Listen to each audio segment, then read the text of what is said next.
দুই দিন পর আজ সকাল থেকে চট্টগ্রাম বন্দরে আমদানি রপ্তানি কার্যক্রম পুরোদমে শুরু হয়েছে। বন্দরের জাহাজ থেকে কন্টেইনার ওঠানামা করছে, চলছে বন্দরে পণ্য খালাসের কাজ। এনবিআর সংস্কার ঐক্য পরিষদের ডাকা শাটডাউন কর্মসূচির কারণে গত শনিবার থেকে গতকাল রাত 9:30 পর্যন্ত চট্টগ্রাম কাস্টম হাউস সহ দেশের সব কাস্টমস হাউস ও শুল্ক স্টেশনের কার্যক্রম বন্ধ ছিল। গতকাল রাতে ঢাকা ব্যবসায়ী নেতাদের সঙ্গে বৈঠক শেষে কর্মসূচি প্রত্যাহারের ঘোষণা দেন এনবিআর সংস্কার ঐক্য পরিষদের নেতারা।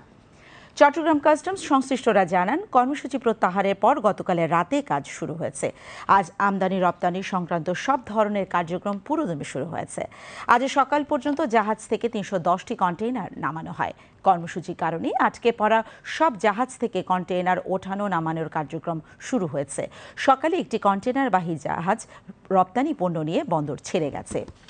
চট্টগ্রাম বন্দর সচিব মোহাম্মদ ওমর ফারুক জানান, কাস্টমস কর্মকর্তা কর্মচারীদের কর্মসূচি প্রত্যাহার করায় বন্দরে জাহাজে কন্টেইনার ওঠানো নামানো, স্থানান্তর, পণ্য খালাস সহ আমদানি রপ্তানি কার্যক্রম পুরোদমে শুরু হয়েছে।